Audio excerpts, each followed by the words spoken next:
Good morning, good morning, good morning. Yan, good morning ma'am sir.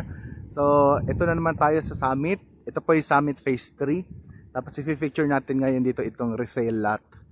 Resale meaning ito yung pagmamay-ari na ng isang owner, tapos binibenta niya na. Yan. So, hindi po ito under developer. So, under na po ito sa unang owner ng lote. Ito po ay corner lot. Yan. At may sukat po ito na 254 square meter.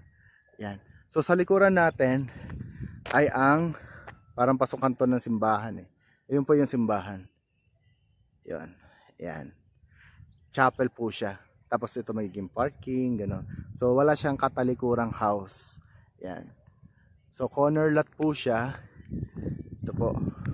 Tapos ang likuran ay Mount Malarayat. Yan, Mount Malarayat. Tapos dito, ito na po, walking distance lang po ang clubhouse ng Phase 3. Yan. So pasensya nakapikit ako kasi napakataas ng araw, ang init. Yan. Tapos ang mga neighborhood natin, yan nagpapatayo na sila ng bahay. Tapos sa Phase 3 may mga nakatayo na pong bahay. Ito. Yan, may mga nakatayo ng bahay. Yan. Dito rin po sa gawing kanan ko, ito. May mga nakatayo ng bahay. Ito po, ginagawang house. Ito po, may ginagawa ng house. Yan. So napakaganda. Again po, this is corner lot. Yan. Tapos, titled na po siya. Yan.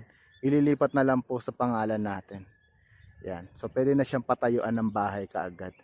So, paki-personal message na lang po ako sa aking mga numbers na naka-share dito sa screen.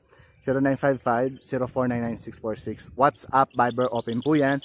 Or dito rin po sa ating Facebook. Yan, sa Facebook page. Yan, para sa price po and terms natin.